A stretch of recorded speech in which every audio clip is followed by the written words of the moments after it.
Hello there, boxing fans around the world. Thank you for joining us once again here on Talkin Fight with our special guest, Kristian from Boxen247, who supplies all of our news that we read daily and enjoy it thoroughly.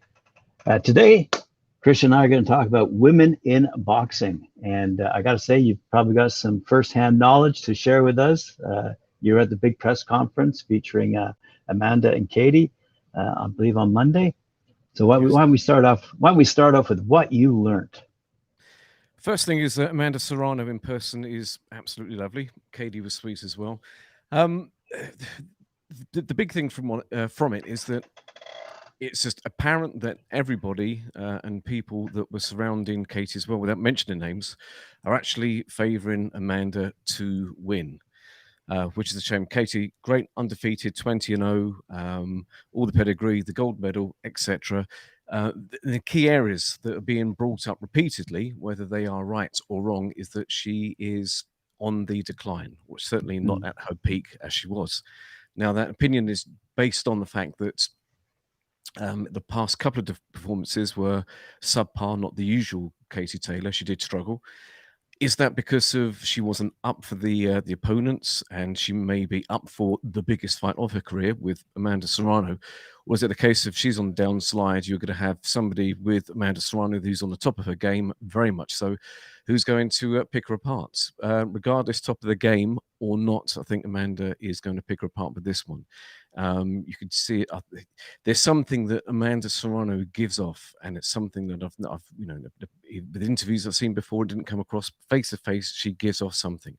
She is hungry. She's hungry for the money. I mean, this is a girl that was paid at times $1,500 to defend her world title. This is the first time that two females are going to be given a 7-digit payday. I mean, wow. And good for them, because it is, especially that they are much improved now. This is way, way, way overdue. But for me, Amanda Serrano all the way. She looks great in every way. It is a shame Katie Taylor is going to lose for the first time, I do believe. That is the thing that really did strike me coming away from the whole press conference, just with what they gave off, with attitude, speaking to people. The only concern possibly with Amanda Serrano is the weight. She has been up at this weight, I do believe, before, but she has been down more recently, so going back up again. So she's somebody that can go up, down, and all over the place like some can. Or at age 33, is it going to be the time will come along where you can't go back in weight again? Something we discussed with Mel Boxing before. At 33, with how she's looked, she is at the top of her game. She'll be able to go up. She'll be able to go back down again. This will not be a problem. Amanda Serrano all the way for me for a points decision or a late stoppage. How do you feel about that, Graeme? I'm torn. I've been speaking quite highly of Katie Taylor and her accomplishments for at least 2 years. I'm really looking forward to this fight. I'm really glad that they're headlining Madison Square Garden. It's going to be a huge draw from both sides of the pond. Amanda Serrano has really picked up her game, though, in the past 2 years, and I believe she's a belt holder in a lower weight class, though, at the moment. I don't know if she gave that up. But anyway, so she still has it. She still has it. Yes. Okay, so she's moving up. I doubt Katie Taylor's moving down in weight. I didn't capture that. She's got all the full belts, which are right, consistent lightweight. Yes. Right. So I don't know. Like I think Katie Taylor. Well, they both, when it comes to power, they both have the power. But I'm now looking at Katie Taylor's career and saying, does she really have the legs, if you know what I mean, to maintain that level of competition that Amanda's going to bring to her? And when I heard, like, I watched both of your clips on the press conference, and I gotta say, like, Amanda was saying the right things. Katie looked a little shy, a little reticent in how she was answering her questions, especially the one about, do you want to go 12 3-minute rounds? I thought Katie was really, that was a peculiar response, I thought. As soon as that was asked, I thought that was going to be an absolute yes. This is going to be a game changer. They're going to do the necessary with boards and commissions to get that done. I thought, wow, it is now time for this to change, and it's going to happen. But Katie swerved it, and it was, Yep. and Amanda still tried to press it, and she swerved it. Again, it doesn't dictate the outcome, but it shows something. What that something exactly is just a little bit of, not unself-confidence, however you want to word it. But do excuse me at the moment, but I've got a really gruff throat, if you probably haven't already realised. But yes, glad you brought that up, Graeme, because yes, that was a complete swerve, and it wasn't just a momentary one. That was a complete swerve of the suggestion of that taking place. In amongst that press conference, though, I actually enjoyed listening to Jake Paul because he was very well spoken and spoke highly not only of these two particular women, but of women in general, both past and present and future women in the game. So, I'm not a huge fan of Jake Paul, but as a promoter, as someone who could speak well and speak well of boxing, he did do a very good job at that press conference, I thought. It was the turtleneck that did it for sure. As you said, all promoters have to wear a turtleneck, right? Yeah, absolutely. No, I was shocked. I'm not going to say he made a fan of me, but I mean, God, yes, I was expecting something different. Haven't seen him in that way before, and that's really surprised. Really approachable. Yeah, was there with all the questions. He didn't stop. It was the other chap from Most Valuable Promotions, which actually stops any interviews or cut them short or the amount of time. But Jake was very happy to speak and speak very well. Yes, I'm with what has basically happened, especially that this is going to be the biggest payday for female fighters. And you have to say that a lot of it has got to do with, I think, his input. Fair play, let him continue more into this. And he seems very content with pushing the ladies. So absolutely all the way. This is because this is unfair, and this is going to make the whole game of women's boxing a lot better because the money's going to be there. It's going to attract them there because this is what has happened, I think, with women's boxing over the years, is that if you look at women's boxing from 20 years ago, you would have had as much enjoyment watching a barroom brawl. Technique-wise, it was not there. The person that changed it back then that would have been Christy Martin. This is when it started to improve. You had Layla Ali. You had, who was the undefeated? Riker. I think the Dutch girl who went unbeaten. Shame that she was never matched up with Christy Martin way back then. But these were the women that started changing it. But even since then, it's completely changed. The quality is there. Quantity, well, taking that over to the duration of the rounds, let's get over to 3 rounds. For 3 minutes, 12 rounds. Up the money, you're going to see women's boxing change and improve even more. Give it 30 years, you'll even have guys versus girls, or sooner. Well, it was interesting to see what the people at that press conference and what that is doing is instilling what we the fans hope to see as well, that it's not just a women's boxing match, but it's a boxing match. And I like the way that the people who were speaking of equality in that manner. And I think by having these two women headline at Madison Square Gardens, you are putting them on this very same platform as many men would relish as well. And so will men and women go toe-to-toe eventually? That's a good one. It has actually happened before. There is something on the internet, but this was many years ago. But that was very sort of tongue-in-cheek with that. But it's improving. You compare it to 20 years ago. There's no comparison whatsoever. If the money's going to be there, it's going to completely be transcended, absolutely all the way with this. I've seen the comments about the press conference doesn't mean much. Absolutely, completely true. But it just reminded me of how you had the two different personalities, and how the personalities is how they are as a fighter. I just think that Katie Taylor, I think the big question with this is that not so much, I don't think that Katie Taylor's on the decline, because that could be put down, to the opposition in front of her. But take that out of the equation. It's whether she could raise her game to keep somebody off her where that hits that much harder. Amanda Serrano, she stops opponents. This is something that generally doesn't happen within 2 minutes of women's boxing. Clarissa Right. Shields, a full example of how many other bouts she's won. What is it, 2 KOs? And a lot of it is to do with, obviously, they don't punch as hard, power. Combine that with, obviously, the weight as such, that doesn't match compared to a guy, but it's the 2 minutes duration as well. But Serrano, she stops her opponent. She's going to be the aggressor. She's going to be the one that's going to be landing the hurting punches. It all depends if Katie Taylor, I think, can do enough to keep her off of her. And I think if she's going to be doing enough to keep her off of there, that doesn't mean she's going to be doing enough to win the fight. I don't think that, Amanda Serrano, compared to the last couple of opponents, completely different. She's got to, it's all down to whether she can raise her game from the last 2 opponents. That is just the main question with this. If she can't, it'll be a points loss minimum, or worst case, it'd be a late stoppage. But I still say Amanda Serrano, she's on fire, and I think that sometimes that is the most important thing when you actually find out or decide who you think is going to win, is whether they are on that roll at that time. Because you see it so many times with different fighters. Not the case of Amanda Serrano is unbeaten, because she's not, but she's on a roll. It's 28 fights unbeaten. She is on a roll. She is stopping them. She's doing well. She is. Sometimes that you have the fighter who's on the roll, who's got the big performances, and you've got the fighter who is not on the roll and the performances are not there. Is it a decline? I think that's harsh, but I just don't think she's on her own game. She needs to get back up to that. If not, that's it. Other than that, I think I'll be sounding quite repetitive. Yeah, the one thing that I've noticed when it comes to women's boxing is, given the different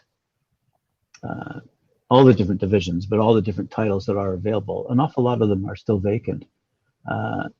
And so there's a lot of room for women to move up and compete quite heavily, quite frankly, if the money is there, which is in direct contradiction, quite frankly, to a lot of these old school promoters who are still in the game, notwithstanding Bob Arum. But for example, we had Rick Glazer on the show last Friday, and as quite frankly, an admitted old school promoter, he's not in favor of women boxing and doesn't support it, which is too bad.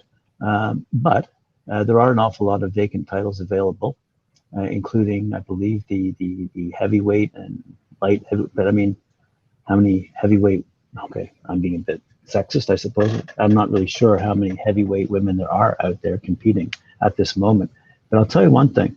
The one thing that I think turned the tide with respect to fan engagement, if you will, in taking women's boxing seriously, was that fight last year between Shannon Courtney and Ebony Bridges.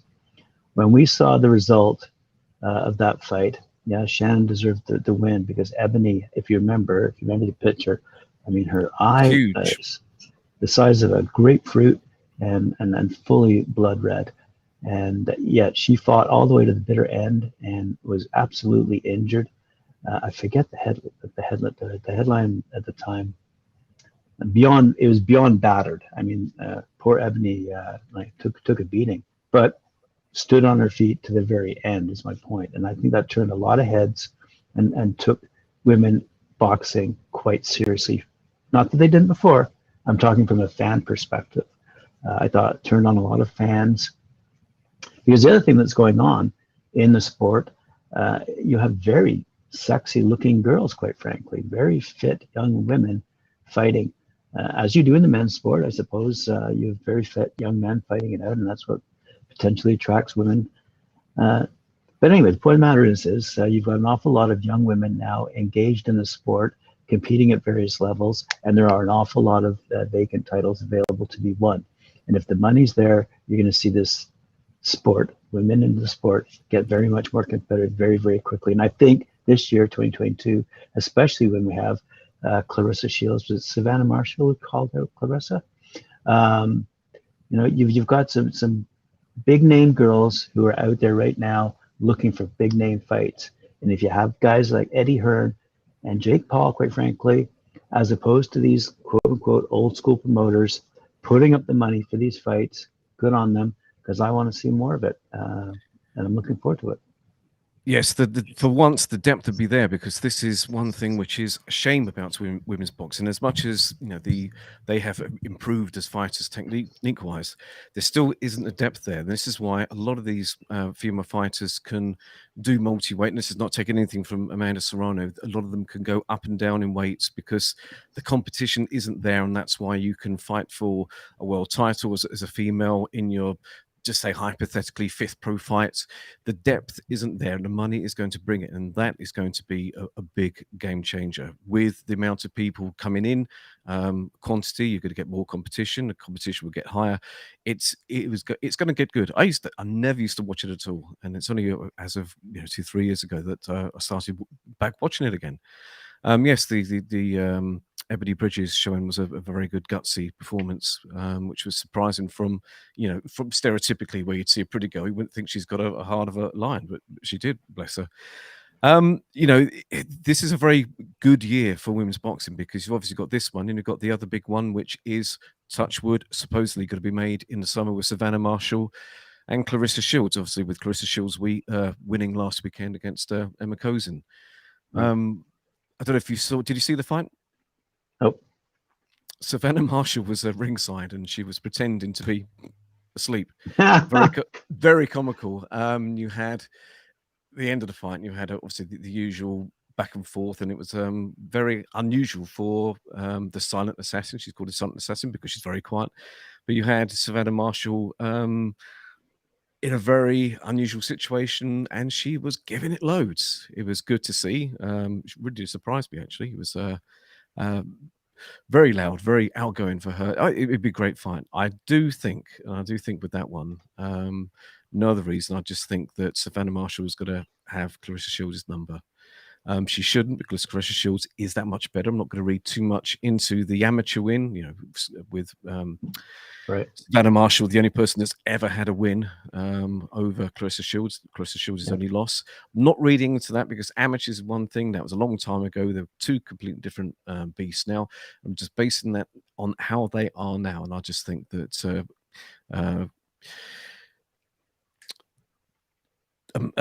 sorry, let me get this right. Who is it? Not Clarissa Shields, but Savannah. She's just going to have too much. She hits very hard. She'll be able to keep the distance. She's got those long arms, those long levers. It is going to be a complete. I think a dominant win. I think for her. It's that is another one, and that should be happening in the summer. Obviously, the idea was that Clarissa was going to win her fight. She did. Savannah's got to win her fight. That's against is it Henke, whatever the name is. That should be routine for her. Then supposedly everything's all in place that they should be fighting for the summer. That is two big women's fights, very, very close together. Wow, what a time. And if money comes into it, what a great combination to get this moving. Things are going to change. And it's really good. And it's nice actually talking about something instead of Tyson Fury and Dillian White, all the heavyweights. Who do you think? Oh, sorry. Go ahead. No. Carry on. I was going to say we had a young lady on our show a couple of weeks back out of Lancashire, Hannah Bagley. And Hannah Bagley originally was in the gym merely training. It was just for fitness, and had no desire whatsoever to enter the boxing ring. She even admitted she didn't grow up as a boxing fan, but she was invited into the ring. And she didn't, and she said, and in our show, she said she didn't think she would enjoy either literally punching someone or getting hit in the face. But she said once she did, she enjoyed it. And she loves the sport now. She's fighting competitively. And there's a good example where I think you're going to see a lot of young women move out of the boxing ring simply for fitness reasons and into the ring to fight. Because they are that good. And you take a look at the difference. I mean, you've got women. You've got women from around the world, quite frankly, now who are competing for these titles. I mean, speaking of Christy Martin, she's now a promoter, and she put on a great fight on the weekend in St. Augustine, Florida.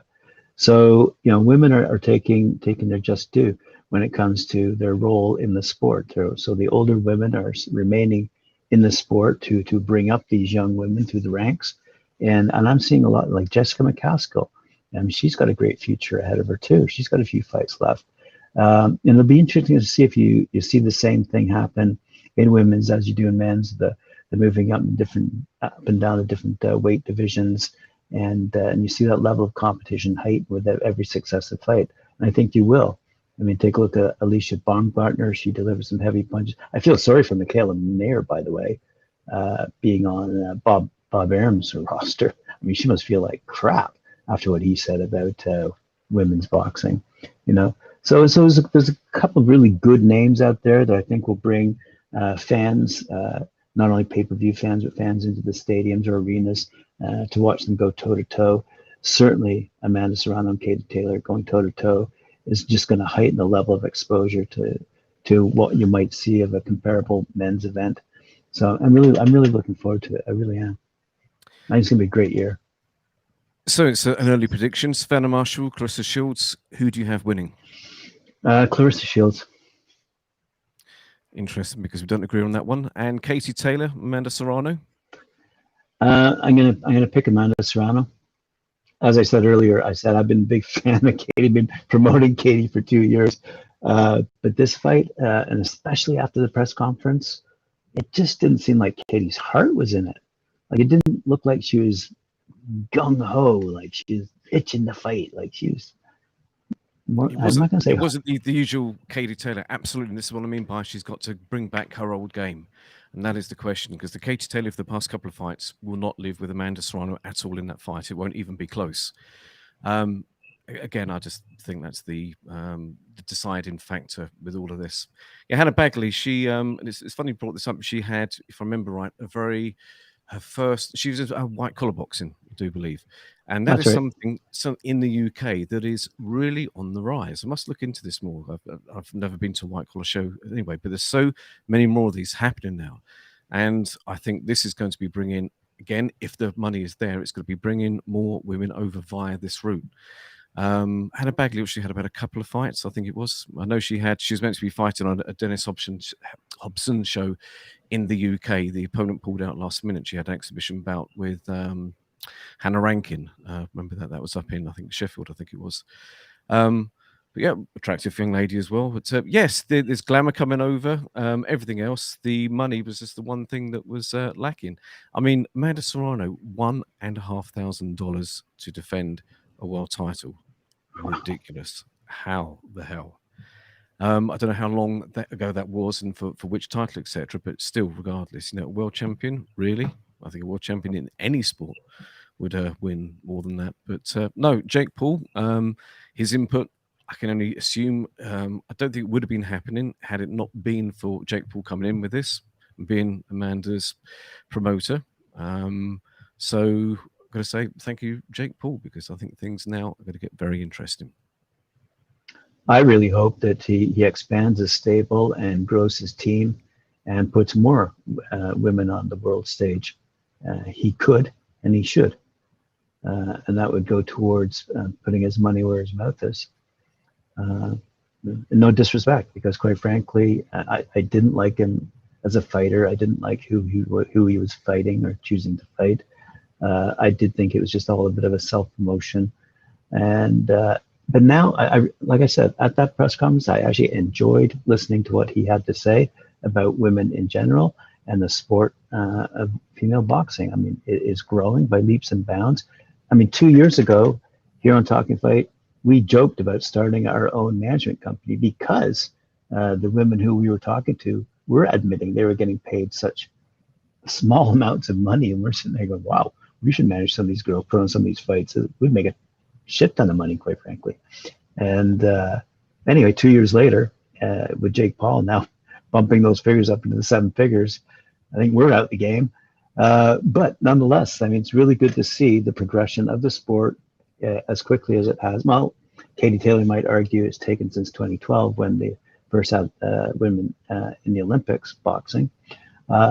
So, he might argue she might argue it's taken 10 years to get this far.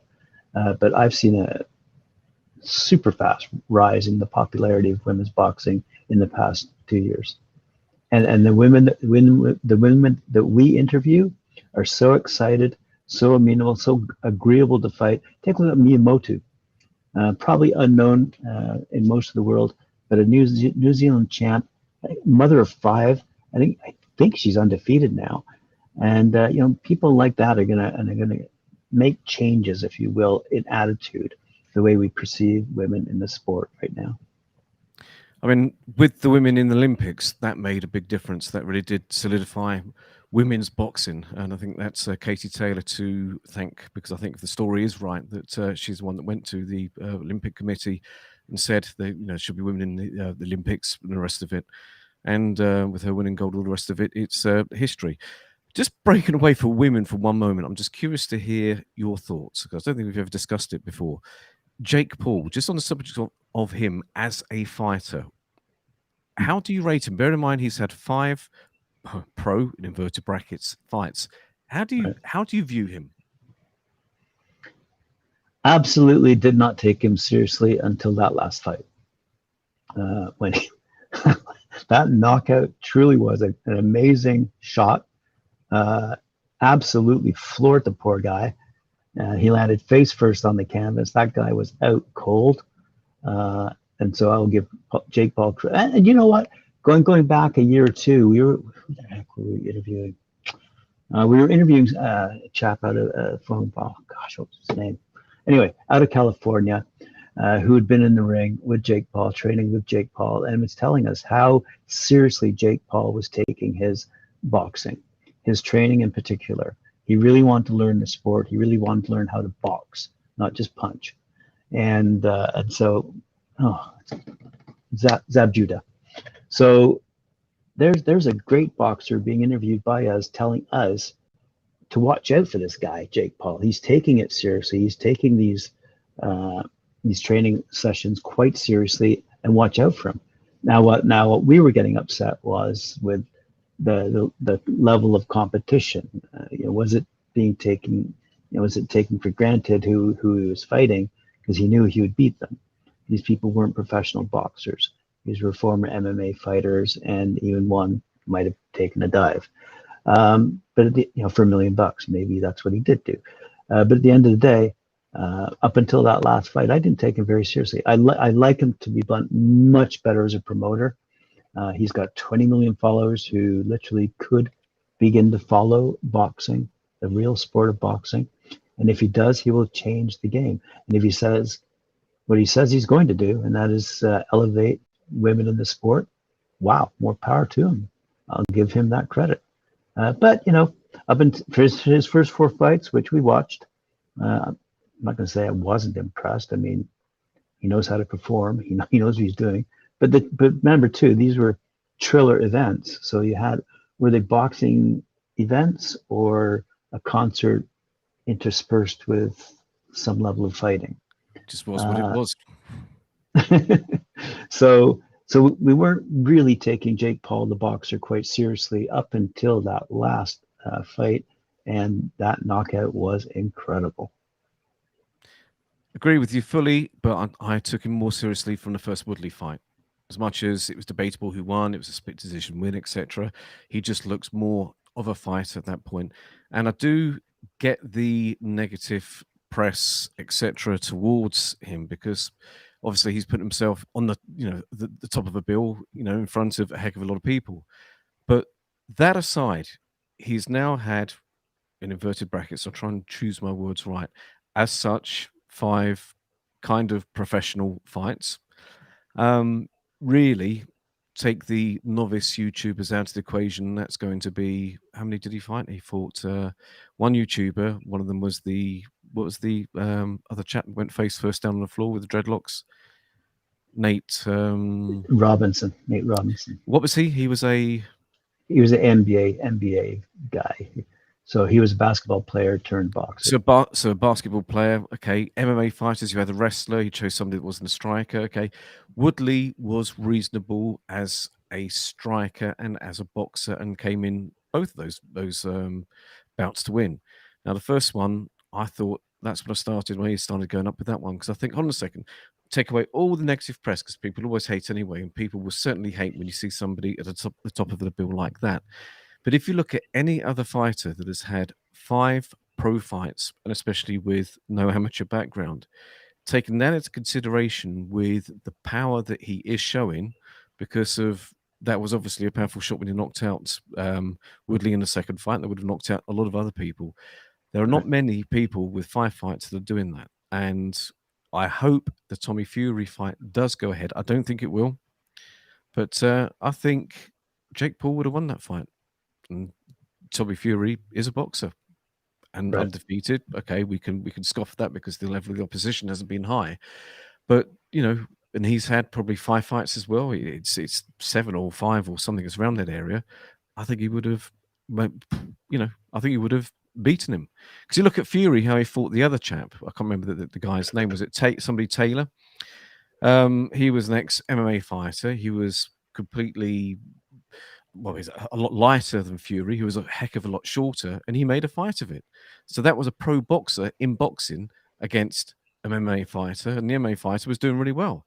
So if you put that over to Jake Paul fighting an MMA fighter like Fury was, completely 2 different results. And Woodley was far better than I think the Taylor guy that Fury fought. That was awful, and that was, Jake Paul, he's going to fight boxers. I think to a certain degree, which is my words right again, he will be successful. He'll never be world champion. I don't think would be the case, but he'll get up to a level and not progress further to that. What that level is the question mark.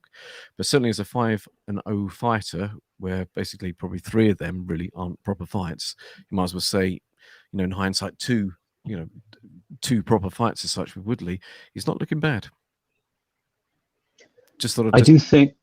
Okay, I'll add to that though. I mean, he has what you might call a varied career. I mean, Disney actor. he does and has done a lot of things, tried a lot of things, and no matter what he's done, he's been successful at it. So you might argue that he's been a boxer, he's succeeded. His last fight was probably his best fight. And does he need to prove himself anymore in the ring? The answer is no. So might we see him in the ring? Maybe. But does he have to enter the ring again? No. He's now, and he's not that he admitted this during that press conference, but he alluded to the fact that he was enjoying promoting.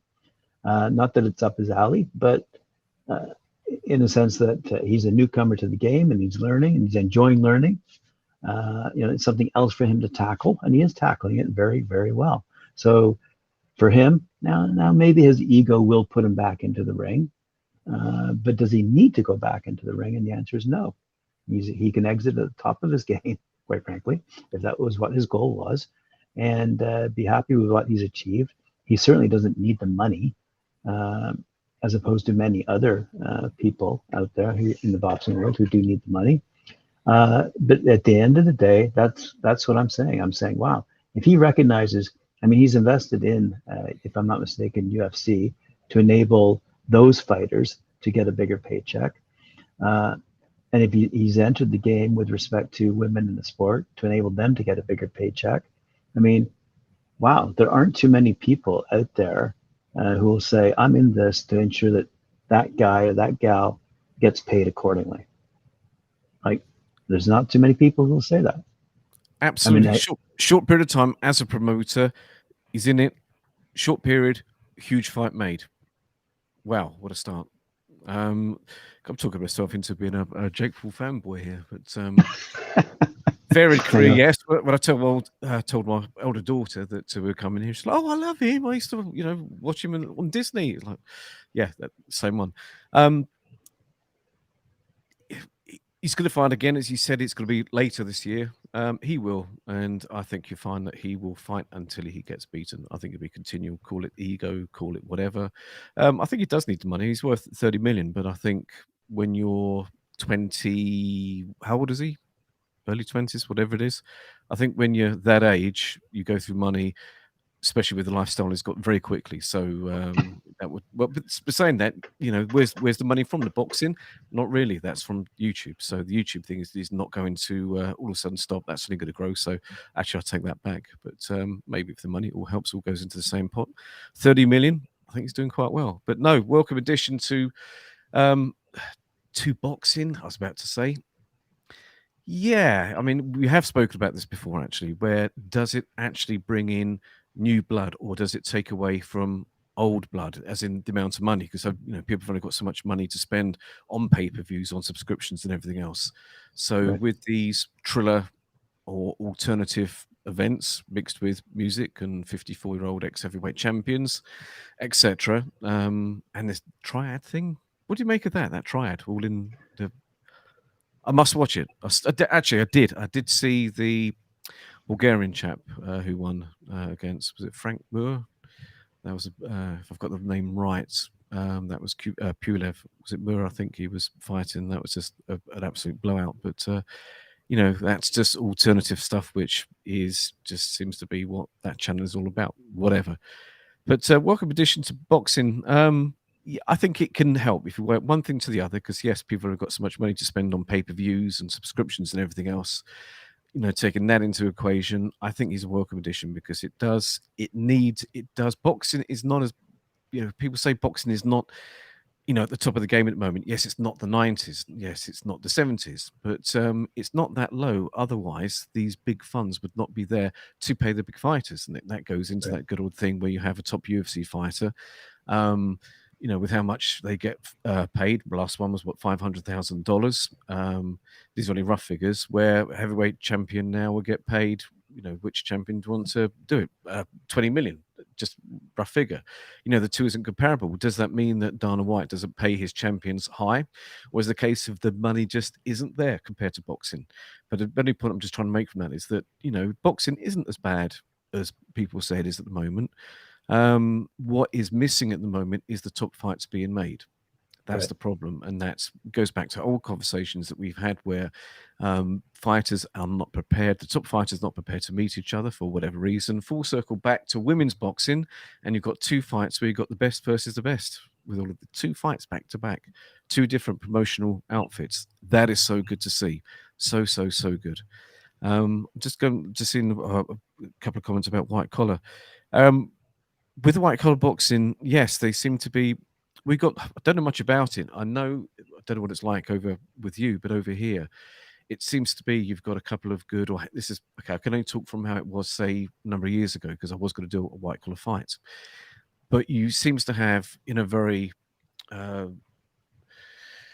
and white example, you have good promotions and the ones which are fully vetted, fully controlled, very strict, very this, very that, with all the appropriate medicals, a lot safer.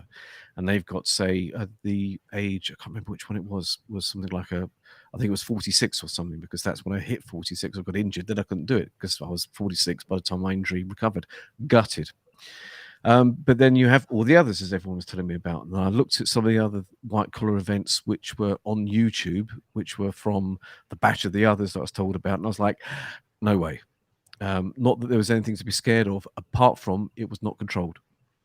The chaps weren't, listening or adhering at all to what the refs were saying. It was no. The time passed, couldn't do it. Move on. That was a big shame, because that's the one thing, I hate the word bucket list, but that's the one thing that, as much as I've been punching and kicking, it's a complete different game than just punching in the square ring, which I would have loved to have tried once. But no, the white collar, there's good and there's some very bad. I haven't heard of any fatalities or anything with that, but it's like a lot of things. There's I think only a matter of time. I mean, how much it goes over with you? Over here, I'm in Toronto, and akin to Wall Street in New York, we have what's called Bay Street. And Bay Street is more or less, shall we say, the financial district. And there used to be an organization pre-COVID who would put on an annual charity event. So very similar to what you're saying in terms of white collar boxing. These chaps would be executives at a firm who were fit and entered the ring, had a bout, but it was for charity. But the interesting thing about these alternate forms now that you're starting to see, and I would argue whether they're popular, because anything can be popular at the moment. So you've got bare knuckle boxing, for example. You've got the triad that recently was introduced, which I believe they're being sued for that, by the way, the name. And also, you've recently got joining the popularity ranks, pillow fighting. And it's Yes, I saw that last week for the first time. so, What the hell? so there you go. So maybe I can do a white collar pillow fight. There we are. But there you go. I can't remember if women were also pillow fighting in this particular match I was watching.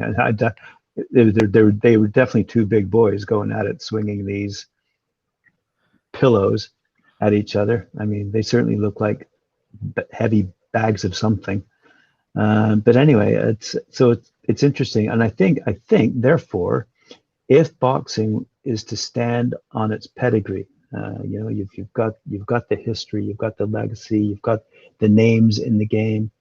I think 2022 will be a great year for boxing in general. I think the introduction of women at this level will be fantastic for the sport, for fans in general. I think these other alternate sports that I just mentioned more or less make a mockery of combat sports. Have you seen this, by the way? I forget what it's called, but let's call it face-to-face boxing, where two guys join, let's say their left hands, and literally stand a foot apart from each other and hit each other in the face. I believe it's out of Russia, until one of them goes down. Yeah, that's Russia. So I'm just saying there are these, and like I'm saying, they're popular for the minute. In other words, it might garner 100,000 YouTube views.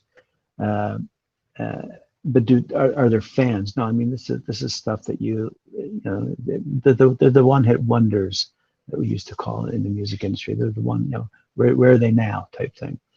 But anyway, my point is boxing has an opportunity to really regain its elite position in the world of combat sports. From the 70s, you might have seen an eclipse of boxing by WWE.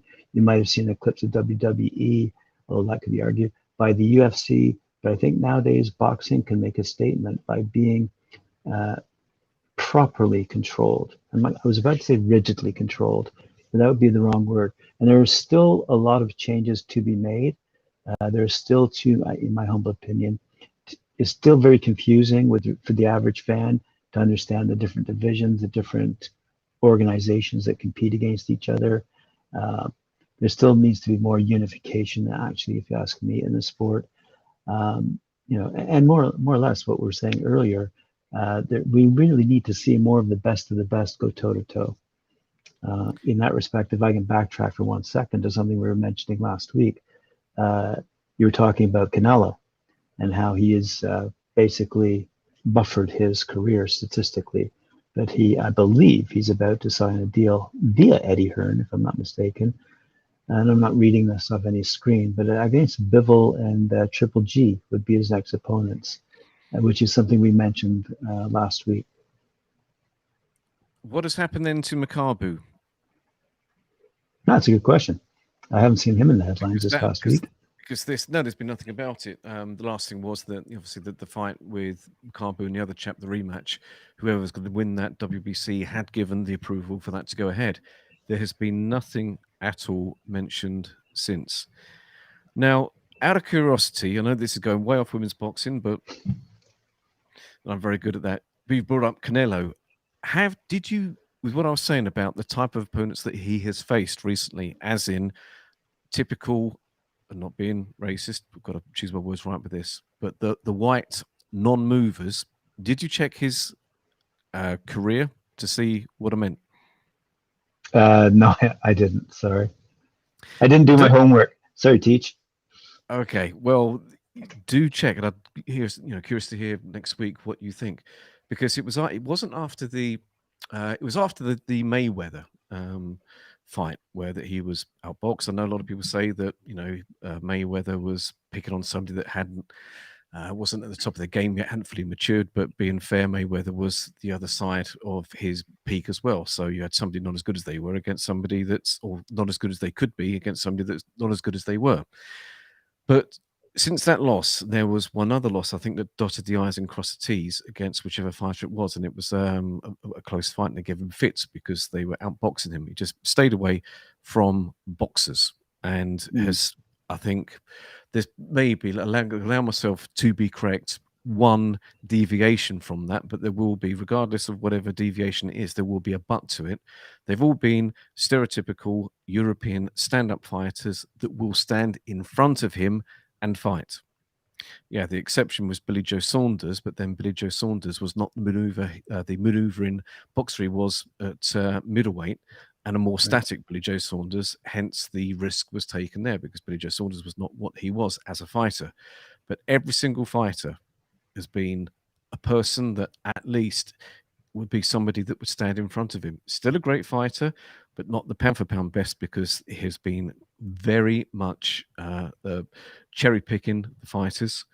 And I know it's been going on for a long, long time. Historically, there's lots of fights where people have been dragged down. I think I mentioned this last week. The most notorious was Sugar Ray Leonard against Donny Lalonde, where it was for both the super middleweight championship and the light heavy, but it was set at catch weight, if you remember, and it was brought down. When was that? 1987, I think it was.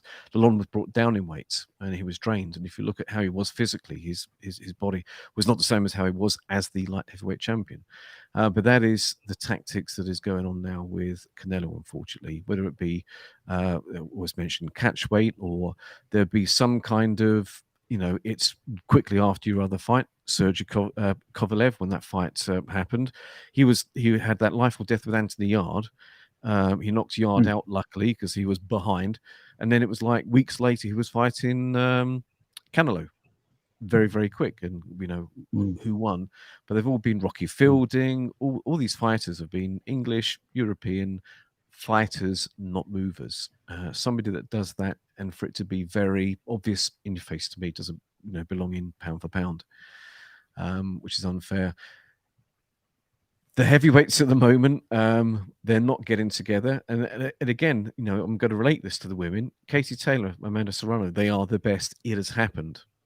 You've got Savannah Marshall and Clarissa Shields. I know it's been going on a little while. It's been mooted, but you have to a certain degree, build up the fights. But that is two in the best, two of the best in the respective divisions.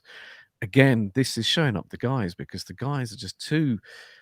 Is it the promoters? Is it the fighters? But they're just being too scared to have some kind of. They're just not letting go, and just unless the money's there, or this is there, or rematches are there, but that was a very interesting thing that I said to you, by the way, that never knew this. As we said, the rematch clause was only if the champion lost. Never knew that. Yeah, I didn't either. I've learned something new every day. But no, best to fight in the best. Women's boxing is going to be good. It's going to improve. And I don't know if you saw what was written on Jake Paul's cap. Was it making boxing great again? Yes. Like taking off Donald Trump's making America good again, whatever. Loved it. Fair play. Not a fanboy, but gone way up in my estimation. Attitude was a big part of that. And that's not just on a stage in front of cameras, but off of cameras as well. He really did behave. So not quite a fan, but get in there. But if he's going to do a lot for women's boxing, for why we're here today, yes, it is good. But I'm going to stick with my predictions. We will see. We're only disagreeing on the Shields versus Marshall bout. Savannah Marshall, although I just think she's got a number. Cool. She's got long levers. I think those long levers would keep her at bay. And I just don't think Shields has got the power to keep somebody with those strong, long, levers off of her.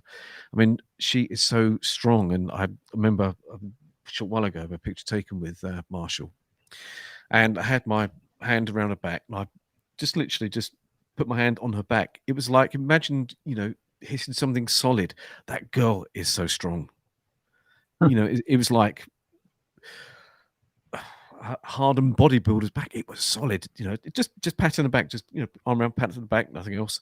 It was like, whoa, okay.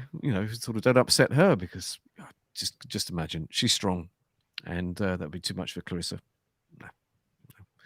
And I look forward to the result of that one. Out of curiosity, when you were at the press conference, were there any comments made off camera by Jake Paul with respect to any future advancements to the sport that he has in mind? We discussed last week whether or in not general, or women. For the women specifically, because there's more opportunity in the women's side of the boxing than the he just wants nothing more than, because there was hardly any conversations off of camera, because it was literally one person, next person.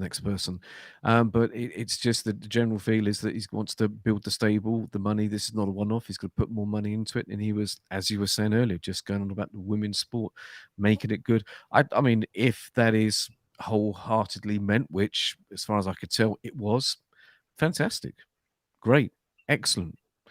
I did, with open arms, welcome him to the game. It's why not? Why not? The more the merrier. As we've spoken often, and there are more independents who are putting on bouts, very worthy cards, quite frankly, that you and I discuss through, for example, the news every single day that you're putting on your website, that I'm repeating, and it's getting quite a reaction from around the world. There are independent promoters who are making money. They're not doing it out of the kindness of their hearts, but they're making money. The boxers are making money. It's improving the sport. But on this level, I want to ask you, it was recently announced that boxing would not be part, I believe, of the 2028 Olympic Games. So for all the advances that we've made in the amateur sport with respect to the Olympics, how do you think that announcement is going to affect the women, especially the women, because of the advancements that have been made by, for example, Katie Taylor? A big shame all round. Now that's boycotting it because of the country. What was the reason again with that? That was it actually had more to stance or something, wasn't it? I don't think so. I think it's still more to do with the what was the AIBA, and the fact that they hadn't sorted out whatever issues they were supposed to have sorted out by the upcoming Olympics, and so boxing has been dropped from the Olympics and 2 other sports as well, and which is really a shame. If you think about it historically, I mean, boxing is probably, with respect to the oldest profession in the world, I think fighting probably would take that, whether men actually or women fought professionally 2,000, 3,000 years ago, is another discussion. But I think as far as the Olympics are concerned, I think boxing should be an Olympic sport. It's really too bad that as of today, it's been dropped. Yeah, but it's a shame because of, when was the first women's inclusion? I think that was 2012. 2012, London. Yeah. So 12, 16, 20, there's, okay. Not many. So yeah, it's a shame. But I think how that's going to change anything is I just think people are going to be turning over quickly, because there's just going to be no reason to hang around. Is it going to be a good thing, a bad thing? It's a bad thing from a sentimental point, and with the traditional route, with obviously amateur trying to go through to the Olympics, gold medal, turning pro. But it will I think you just have a bigger influx, because I think women this year is going to change it. You've got it's in everyone's faces. It's a huge fight, big money, and as a third factor, now with that, there's going to be a big influx of women. But I think we'll possibly have a limited amateur background, which is going to be the shame, which is going to be a shame. But for any, whether it be men or females, what's going to happen? You haven't got that depth there at all. You haven't got even enough journey women as such in the game, and this is apparent when you follow a lot of women fighters, regardless of whatever level they're at. There's so many fighters or fights that take place with women, and it's 1, 2, 3, 4 rematches. I mean, when you look at Amanda Serrano, as a good example, she's got 1 draw, 1 loss on her record. Now the draw, I can't remember the guy's name, I think it's Frida somebody.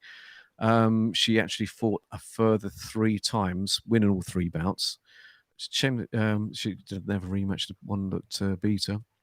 But you look at so many of the champions, there's rematches. You know, Maria Lindberg, Sweden. You go down their records, there's so many repeat fights just because the depth isn't there. So as much as it's a bad thing that you're going to have women coming in with less experience, but at least it might fill out the lower end of it. It seems a harsh thing that, you know, should just come in, bypass all this to land up being bottom of the pile as such. But, you know, it's got to have it, that the depth isn't there at all levels. It just means you might have more journey women as such, which might not be a bad thing. How that's going to affect it, in a way, it could be good because you're going to have more coming in. You need that depth. But I think, with that said, that just having the money there is going to make the difference, because it's the money that is making it not attractive. That has been the problem, especially with that example. I know it would have been a number of years ago, but $1,500 again, all the rest of it, blah, blah, blah. But, you know, it's going to be put in front of people's faces because it's a historic fight and there's the money to be made. You watch the influx now this year. It's going to be completely changed. The depth will be there now. But it's a shame for women's boxing, though. If that's the case, that's it's only been going, 3. Shame. What can we say with that one? It's going to be a big shame. But watch more come through. I think with that said, that is it.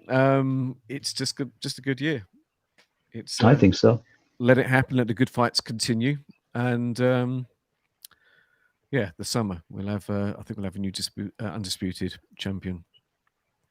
Well, you take a look at any other, very quickly here. You take a look at any other sport, any major sport that is.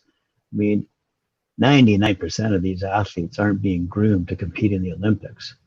They're being groomed to compete professionally, whether you're talking about American football or English football, whether you're talking about baseball over here or ice hockey. Those aren't, and women, even the women, they're not being groomed to compete in the Olympics. They're being groomed for a big paycheck.